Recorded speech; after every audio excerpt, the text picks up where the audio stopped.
Hola, buenos días. Hoy tenemos que hablar sobre el tratamiento de la hipertensión arterial. ¿Cuáles son los objetivos de esta clase? Que ustedes sean capaces de comprender la importancia del tratamiento de la hipertensión arterial, interpretar el riesgo global de los pacientes con esta enfermedad, conocer las metas de presión arterial en la población general y en grupos especiales, y reconocer los grupos farmacológicos de elección en el manejo de la hipertensión. ¿Por qué es importante descender la presión arterial? En esta diapositiva lo que intento mostrarles es la alta prevalencia de esta enfermedad. En la Encuesta Nacional de Factores de Riesgo del 2018, el 34,6% de la población en Argentina padece de esta enfermedad. Resultados parecidos ocurrieron en el estudio Renata 2, que es un estudio que se llevó a cabo en nuestro país en el año 2017 entre la Sociedad Argentina de Cardiología y la Federación Argentina de Cardiología, donde se observó que el 36,3% de la población mayor de 18 años la padece. Y en la guía europea hablan de una prevalencia entre el 30 y 45% de la población general. O sea que, como vemos, es una enfermedad con una muy alta prevalencia. Si vemos en esta diapositiva, lo que les quería mostrar aquí es que la prevalencia de esta enfermedad aumenta según el grupo etario, llegando a ser de más del 50% en mayores de 45 años y de hasta el 80% en mayores de 65 años, sobre todo o más prevalente aún en varones comparado con mujeres. También sabemos, y en la clase anterior ustedes han visto, que la hipertensión arterial tiene órganos blancos a los cuales daña, muy importantes como pueden ser la retina, el cerebro, el riñón, el corazón y los vasos arteriales en general. Si bajamos la presión arterial, vamos a lograr disminuir un 35 a 40% la incidencia de accidente cerebrovascular, un 20 o un 25% el infarto agudo del miocardio, vamos a disminuir más del 50% la insuficiencia cardíaca y también la prevalencia de insuficiencia renal crónica. Reduciendo solo 12 milímetros de mercurio de presión arterial sistólica durante 10 años, se previene una muerte por cada 11 pacientes tratados. Ese es un número estadístico importante, que es el NNT, el número necesario a tratar, y que realmente es impactante en este tratamiento. ¿Qué pretendo yo cuando controlo la hipertensión arterial de mis pacientes? Reducir la morbimortalidad cardiovascular, revertir las lesiones orgánicas ya producidas, evitar el progreso a formas más graves de hipertensión arterial y mejorar la calidad de vida de los pacientes. ¿Cuáles son las metas a lograr? ¿Y a qué nos referimos con metas? O sea, ¿a qué número de presión arterial tenemos que llegar cuando tratamos un paciente con hipertensión arterial? Bueno, eso es un tema que todavía sigue en mucha discusión. Yo lo que les muestro acá es el último Joint National Committee, el Joint 8, que ha salido en el 2014, que es un grupo norteamericano que se reúne y hace consensos acerca del tratamiento de la hipertensión arterial. Fue innovador, novedoso, cambiaron algunos conceptos. No todos estamos muy de acuerdo con lo que dice este comité de expertos, porque es como que subieron un poco los valores, ¿sí? Ellos dicen que en población general mayor de 60 años, con tener menos de 150/90 de presión arterial estamos bien, que en la población general de menos de 60 lo que sabemos es que 90 de diastólica está bien, con nivel de evidencia A, y con menos de 140 de sistólica, pero con nivel de evidencia de expertos o opinión de expertos. Si el paciente tiene más de 18 años y tiene enfermedad renal crónica, también es menos de 140/90, y si tiene diabetes, también, ¿sí? Cuando estábamos acostumbrados a que los pacientes con enfermedad renal crónica y con diabetes éramos más exigentes en cuanto al control de la presión arterial. Sin embargo, acá tienen la guía esta del 2014, las guías europeas siguen considerando que para la población general es menos de 140-90, para el anciano, pero para el anciano de 80 años es menos de 150-90, para la diabetes menos de 140 y bajan un poquito el valor de diastólica a menos de 85, y si la enfermedad renal crónica tiene proteinuria, menos de 130-90. Hay distintas guías. Por ejemplo, la Asociación de Diabetes considera que para el diabético debería ser menos de 140-80. Esta es la guía europea, donde dice que en líneas generales el objetivo de presión arterial es menos de 140 milímetros de mercurio en pacientes generales con riesgo cardiovascular bajo, también en pacientes con diabetes, en los pacientes con ACV, con enfermedad coronaria, con distintos grados de evidencia. Menciona el tema de los ancianos con 150-90 y sí habla acá al último un objetivo de presión arterial diastólica de menos de 90 en todos y para los pacientes diabéticos menos de 85, aunque también aclara que entre 80 y 85 son seguros y bien tolerados. Sin embargo, la controversia continúa. Yo les conté el Joint National Committee 8 del 2014, en el 2015, al año siguiente, aparecen los resultados de un estudio que viene a cambiar un poco todo lo que habían dicho los expertos. Es un estudio realizado en más de 9.000 norteamericanos mayores de 50 años, cuya presión arterial era mayor a 130 y por lo menos otro factor de riesgo cardíaco. Y lo que mostró este estudio es que cuando somos más intensivos en tratar la hipertensión arterial con un objetivo de 120 respecto a otro grupo que iba a 140, el grupo más intensivo de tratamiento disminuye un 30% los eventos cardiovasculares. Además, las muertes por cualquier causa fueron reducidas en un 25% en los pacientes del primer grupo. O sea, la conclusión de este estudio es que cuanto menor presión arterial, mejor les va a los pacientes, al menos desde el punto de vista cardiovascular.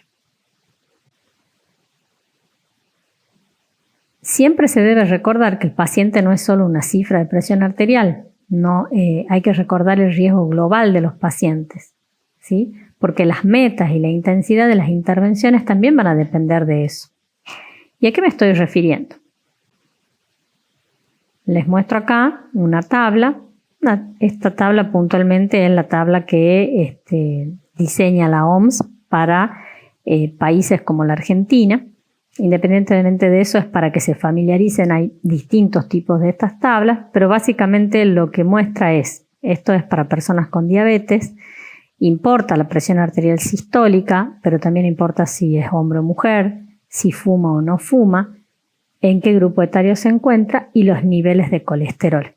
Y según eso, uno define en qué grupo de riesgo cardiovascular se encuentra este paciente. En verde están los pacientes de bajo riesgo, menos del 10%, y en distintos niveles de naranja, rojo o muy rojo, pacientes que tienen más del 20% anual. Esta es la misma tabla, pero para personas que no tienen diabetes. ¿Y por qué es esto? Porque sabemos que un paciente con un riesgo cardiovascular a 10 años muy bajo, por ejemplo del 2%, voy a necesitar tratar 400 pacientes por 5 años para evitar un evento cardiovascular. Pero si yo estoy tratando pacientes con riesgo cardiovascular alto, como del 20%, ya el NNT baja a un 40 o un 27. O sea que si yo trato más intensivamente a los pacientes de más riesgos, voy a disminuir de manera significativa los eventos cardiovasculares de la población. Un poco esto es lo que también muestra la guía europea, que los divide a los pacientes según tengan las cifras de presión alta, en normal alta, en hipertensión grado 1, 2 o 3, y si tienen o no tienen factores de riesgo o daños orgánicos, y según eso lo dividen a los pacientes en riesgo bajo, riesgo moderado, riesgo alto o muy alto. Y de acuerdo a esa clasificación definen si hay que hacer o no tratamiento sobre la presión arterial Por ejemplo, en pacientes que están en verde, o sea que tienen riesgo bajo, me puedo dar varios meses para cambiar el estilo de vida del paciente y recién, si he fracasado con ese intento, añadir recién un tratamiento y voy a ir siendo cada vez más intensiva en el tratamiento a medida que aumente el riesgo cardiovascular de mi paciente. Eso es lo mismo. ¿Y a qué se refiere el tratamiento de la hipertensión arterial? Y me voy a detener en el tratamiento no farmacológico, que muchas veces no tenemos en cuenta y es sumamente importante. Cuando hablamos del tratamiento no farmacológico, lo primero que nos viene a la cabeza es la dieta, ¿sí? La dieta con poca sal. Se debe instar a la reducción de la ingesta poblacional de sal y debería ser una prioridad sanitaria porque es poco lo que vamos a conseguir en nuestro consultorio persona por persona indicando el consumo de sal. Esto debería requerir un esfuerzo combinado entre la industria alimentaria, los gobiernos y toda la población para reducir el consumo de sal. ¿Y por qué? Porque no es solo la sal del salero, sino que el 80% del consumo de sal se encuentra en alimentos con sal oculta. Tenemos que empezar a aprender a mirar las etiquetas, a leer y a elegir las opciones más saludables que son las que menos sodio incorporan. Si leemos las etiquetas, un valor de menos del 5% del valor diario sería algo bajo en sodio, lo ideal es que tengan el 2%. Si tienen más que esto, son productos con alto consumo de sodio. Piensen que la sal o el sodio es un conservante y por lo tanto todos los alimentos en conservas y manufacturados, las cosas que vienen congeladas, tienen sodio y consumimos sal sin darnos cuenta. Otra parte del tratamiento no farmacológico de la hipertensión es no solo la dieta hiposódica, sino una dieta saludable en general. La dieta que se ha visto que tiene impacto en la hipertensión es la llamada dieta DASH, que es una dieta mediterránea, donde se incrementa claramente el consumo de cereales, no cualquier cereal, los cereales sobre todo integrales, que vienen en arroz, en pasta, no los cereales azucarados, el aumento en el consumo de verduras, 4 o 5 porciones por día, el aumento del consumo de frutas, los lácteos descremados o sin grasa, las carnes magras, el pollo y el pescado, 2 o menos porciones diarias, el consumo de frutos secos y semillas, 4 o 5 por semana, reducir francamente la ingesta de grasas y aceites, solo a 2 o 3, y siempre hablando de grasas lo más sanas posibles, como el aceite vegetal, y una franca reducción de los dulces a 5 porciones por semana, pero que hablan de una cucharada de azúcar o de dulce o mermelada. Si yo lograra que los pacientes tomaran todas estas medidas, lograría muchas veces no tener que acudir al tratamiento farmacológico. Fíjense cómo acá está recomendado como todas las medidas no farmacológicas que acabamos de ver como clase 1 con nivel de evidencia A. Eso significa que es el nivel de recomendación más alto que conocemos hablando de medicina basada en evidencia. Bueno, y pasando ya a los fármacos para tratar la presión, hay una pregunta muy importante que nos tenemos que contestar y es si importa con qué droga bajamos la presión. Les cuento que se publicaron 2 metanálisis, que ya ha pasado unos cuantos años de esos metanálisis, en el 2008 y en el 2009, que incluyeron muchos ensayos con, miren, 190.000 participantes, y lo que se demostró en esos ensayos es que reducir la presión arterial disminuye el riesgo de eventos cardiovasculares independientemente de la edad del individuo y de la droga empleada en dicho tratamiento. ¿Sí? El metaanálisis del 2009 llega a conclusiones similares, o sea que la reducción del riesgo es por reducción de la presión arterial independientemente de la droga utilizada.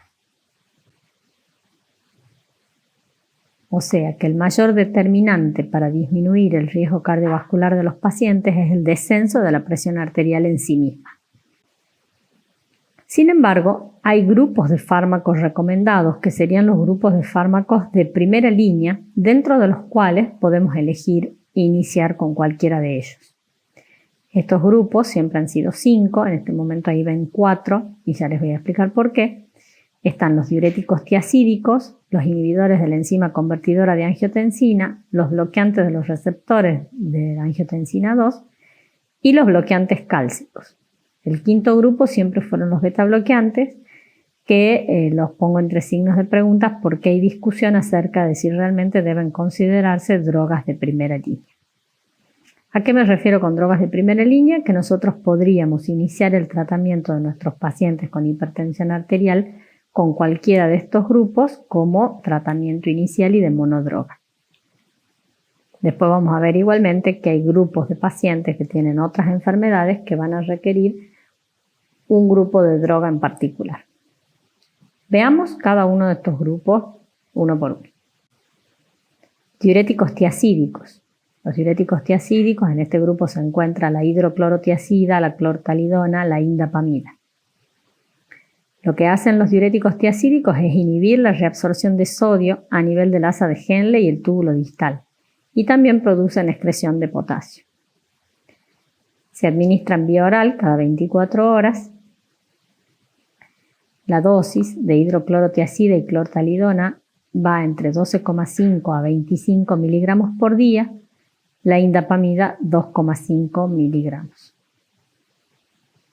Como contraindicaciones, los pacientes que tienen antecedentes de gota, ya que pueden sufrir con el tratamiento con estas drogas una exacerbación de sus crisis gotosas, el síndrome metabólico y el embarazo.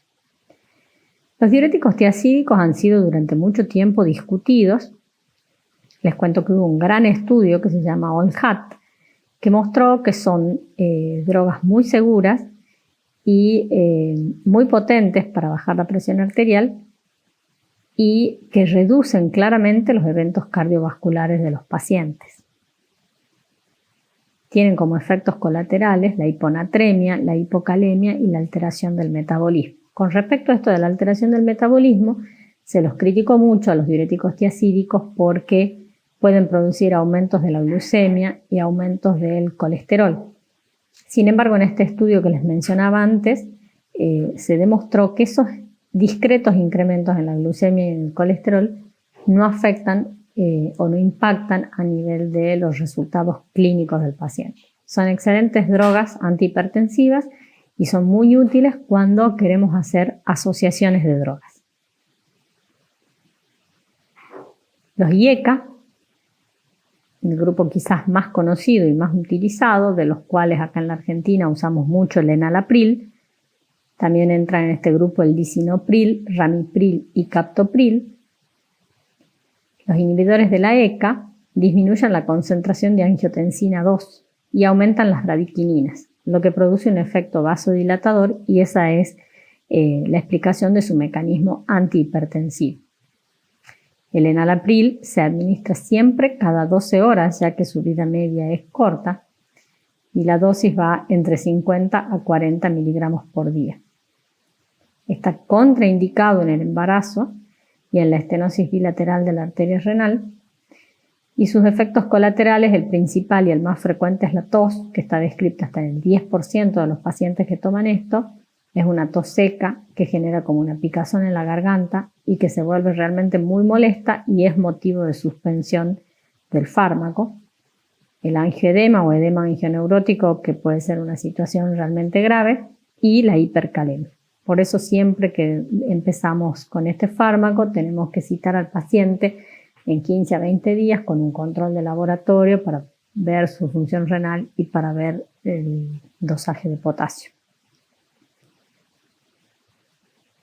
Primo hermanos de este grupo son los bloqueantes de los receptores de la angiotensina 2, los sartán, valsartán, candesartán, iversartán, telmisartán. Lo que hacen es bloquear los receptores de la angiotensina 1, los receptores AT1 de la angiotensina 2, lo cual termina produciendo vasodilatación. Tienen una ventaja respecto a los IECA, y es que se administran cada 24 horas, aunque en los losartán es discutido y también se cree que debería darse cada 12 horas. Las dosis, losartán 50 a 100 miligramos, valsartán 80 a 320. Les pongo esos dos ejemplos. También están contraindicados en el embarazo, en la estenosis bilateral de la arteria renal, y no deberían darse en mujeres en edad fértil o que busquen embarazarse por el riesgo de teratogénesis en el primer trimestre. Son mucho mejor tolerados, ya que no tienen el aumento de las bradquinas, entonces no producen tos ni producen edema angineurótico. Sí podrían producir hipercalemia, pero en líneas generales son un grupo de fármacos muy bien tolerados. La desventaja que tienen respecto a los IECA es el costo, y no es una cuestión menor a analizar, ya que si el paciente no puede tomar la medicación que nosotros le indicamos, no valdrá de nada habérselos recetado. El cuarto grupo de drogas principales son los bloqueantes cálcicos. Los bloqueantes cálcicos son un gran grupo de drogas. Se clasifican en dihidropiridínicos. En este grupo se encuentran la nifedipina, la amlodipina, la lecarnidipina. Y en no dihidropiridínicos, donde estarían el verapamilo y el diltiazem. Son dos grupos realmente diferentes respecto a sus efectos. Bloquean los canales L de calcio que se encuentran en el músculo liso vascular y en el músculo cardíaco. Son vasodilatadores arteriolares por excelencia, entonces reducen la resistencia periférica y eso hace que reduzcan la presión arterial. Los no dihidropiridínicos, verapamilo, diltiazem, tienen un efecto central. Disminuyen la contractilidad miocárdica, la conducción AV y el automatismo sinoauricular, por lo cual hay que tener mucho cuidado y están contraindicados en los pacientes que tienen insuficiencia cardíaca congestiva y bloqueo AV. Tienen una vida media muy corta, en líneas generales todas estas drogas, por eso han surgido formas de liberación prolongada, como lo que serían los sistemas ORO, AP, UD, para mejorar la adherencia al tratamiento con tomas más aisladas. Diltiazem, la dosis es 120 a 360 miligramos por día. Respecto a los dihidropiridínicos, el ejemplo más utilizado quizás hoy es amlodipina. También se utiliza nifedipina, pero con nifedipina la vida media realmente es muy corta, por lo cual sí o sí se deben utilizar las formas de liberación prolongada. La dosis de amlodipina por día es de 5 a 10 miligramos, se da cada 24 horas. Esto lo bueno que tiene es que no tiene efecto central, o sea que lo puedo usar en pacientes que tuvieran insuficiencia cardíaca. Como efectos colaterales bastante frecuentes, el edema en miembros inferiores, y también pueden producir cefalea por la vasodilatación arteriolar que produce. ¿Qué pasa con los beta bloqueantes? Los beta bloqueantes son drogas muy antiguas, sobre todo atenolol y propranolol, y han sido utilizados siempre para la enfermedad coronaria y para la hipertensión arterial. En algunos estudios, por ejemplo en LIFE, lo que se ha visto con beta bloqueantes es que comparado con otras drogas como pueden ser los ARA2, los diuréticos mismos, disminuyen proporcionalmente menos la enfermedad cardiovascular. Entonces, por eso hay mucha discusión acerca de si realmente son un quinto grupo de tratamiento o si debería dejárselos para algunas indicaciones especiales o para asociación de drogas. Igualmente, dentro de los beta bloqueantes hay distintos grupos. Quizás atenolol es una droga que ha quedado con menos uso justamente porque tiene estos efectos, pero hay drogas dentro de los beta bloqueantes como el carvedilol que tienen aparte un efecto alfa, o el nebivolol, que podrían aparecer interesantes en el tratamiento de la hipertensión. El mecanismo de acción es que inhiben de manera competitiva y reversible el sitio de unión de las catecolaminas a los receptores beta-adrenérgicos. Algunas dosis, atenolol se da entre 50 y 100 miligramos, lo ideal es dividirlo cada 12 horas. El carvedilol siempre debe darse cada 12 horas en una dosis desde 325 cada 12 hasta 25 cada 12.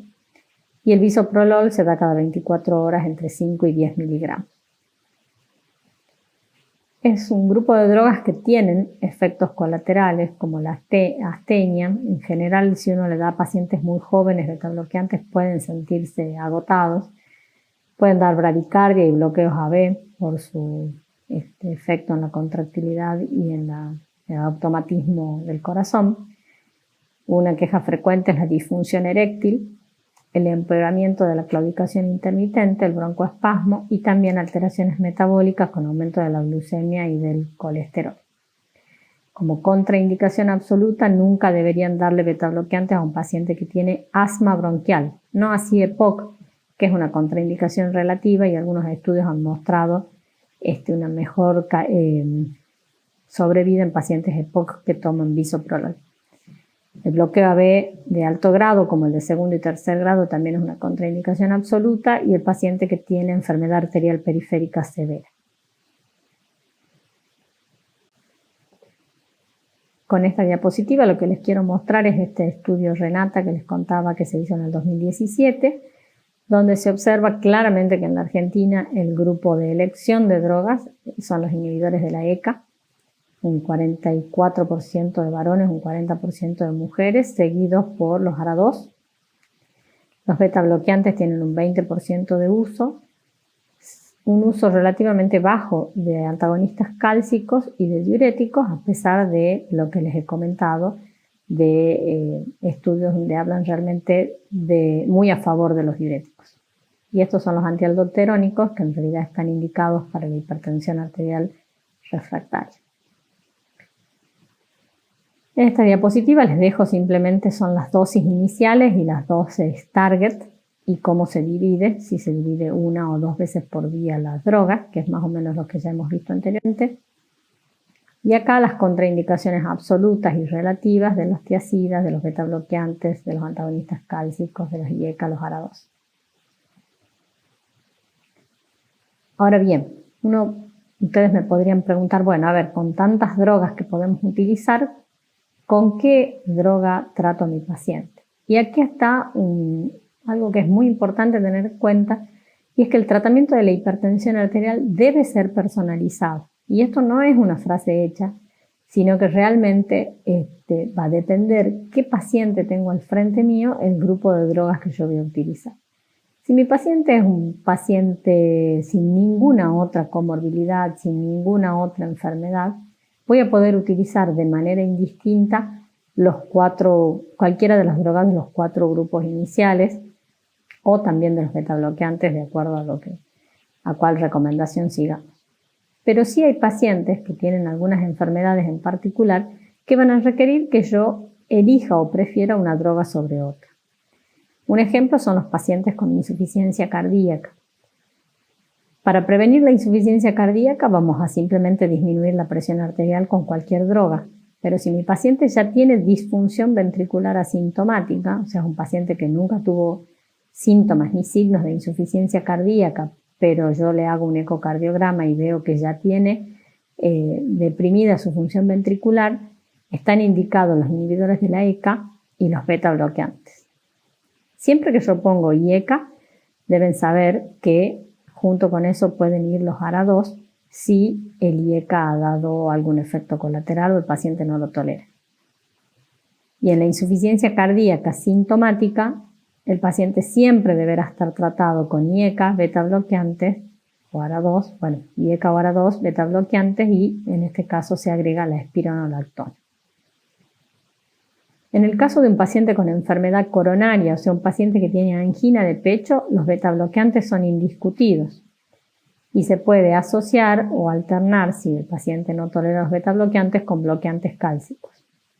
Si mi paciente ya tuvo un infarto, beta-bloqueantes e IECA con seguridad serán la elección. Y si mi paciente es un paciente con alto riesgo de enfermedad coronaria, podré utilizar o diuréticos o beta-bloqueantes o IECA o bloqueantes cálcicos. En los pacientes diabéticos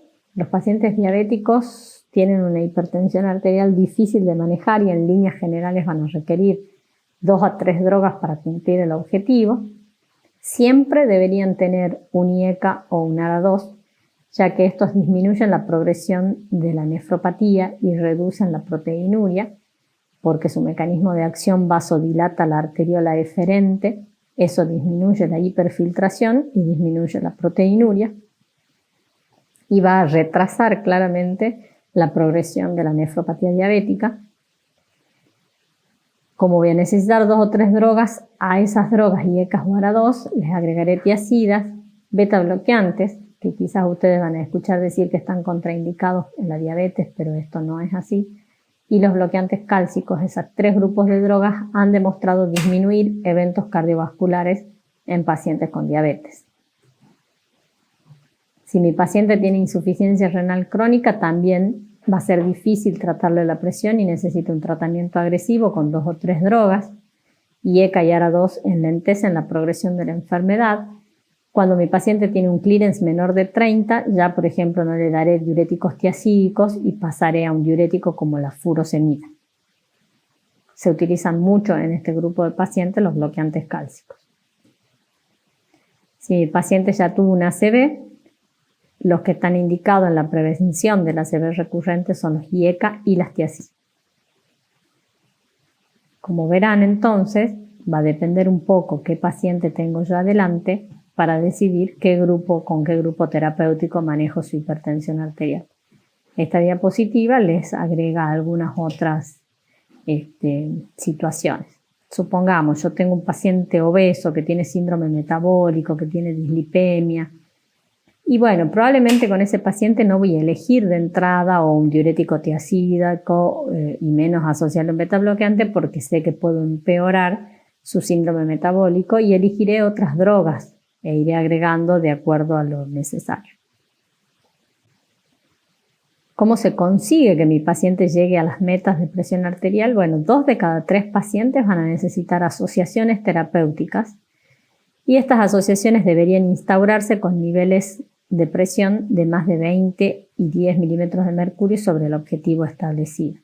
Y en líneas generales, un hipertenso que esté en estadio 2, o sea, más de 160 y más de 100 DTA, debería iniciar con una asociación de drogas.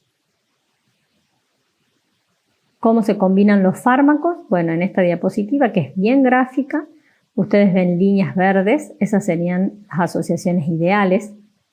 Si ustedes se fijan, puedo asociar un IECA con un diurético tiazídico, un AT2 con un diurético tiazídico, un antagonista del calcio también con diuréticos, IECA o ARA2 con antagonistas del calcio, también es una buena asociación.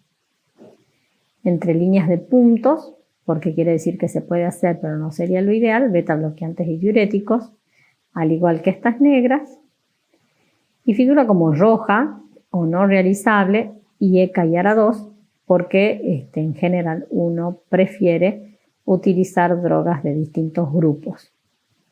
Muchas veces los nefrólogos, cuando tienen pacientes con una proteinuria muy manifiesta, ellos utilizan esa asociación, pero no sería una asociación en general aceptada. Esto también son datos del estudio Renata. En Argentina solo el 24% de los hipertensos estarían controlados y es muy interesante ver que el 73% toma un solo fármaco, cuando hemos dicho que 2 de cada 3 pacientes requieren más de uno. Probablemente ese dato es el que explica que haya tan poco paciente bien controlado de su hipertensión arterial. Solo el 5% de la población registrada en el Renata toma 3 o más drogas para el control de su hipertensión. Bueno, y entonces yo tengo acá al frente mío un paciente que tengo que iniciar el tratamiento para la hipertensión. Si tiene una elevación leve de la presión arterial y un riesgo cardiovascular bajo o moderado, iniciaré mis medidas no farmacológicas y posteriores a ellas voy a elegir un solo fármaco. Distinto es si yo tengo un paciente con una elevación muy marcada de la presión arterial, un estadio 2 o un riesgo cardiovascular muy alto, donde ya directamente yo inicio una combinación de fármacos. Si no logro los objetivos terapéuticos con este paso, tengo varias opciones. Uno es aumentar la dosis del fármaco en uso a una dosis máxima. Se puede cambiar a un fármaco diferente o se puede ir a combinar dos fármacos. Si así no alcanzo mis objetivos, la combinación previa la pongo a dosis máxima, puedo añadir un tercer fármaco, o sea, o voy aumentando las dosis de los fármacos ya elegidos, o voy cambiando a combinaciones diferentes, o llego a combinación de 3 fármacos a dosis máxima. En esta situación ya nos encontramos ante un paciente que podríamos definir como hipertensión arterial refractaria, que es aquel paciente que tomando 3 drogas, de las cuales una es un diurético, no alcanza los objetivos de presión arterial, y ese paciente ya lo ideal sería que sea remitido a un especialista para su manejo. Esto es más o menos lo mismo, nada más que está escrito en inglés. Y lo que agrega acá, y que está bueno, es siempre implementar intervenciones en el estilo de vida, inclusive cuando ya le he agregado medicación al paciente, siempre tengo que insistir en las medidas no farmacológicas. En conclusión, la hipertensión tiene una elevada prevalencia y aumenta el riesgo de enfermedades cardiovasculares y renales graves. Es importante estimar el riesgo global del paciente y no solo sus cifras tensionales. Lo importante en el tratamiento de la hipertensión es bajar la presión, no el fármaco que se utilice para ello. El tratamiento debe ser personalizado y no se debe olvidar nunca las importantes medidas no farmacológicas en el tratamiento de la hipertensión arterial. Muchas gracias, espero que les haya sido de utilidad la clase.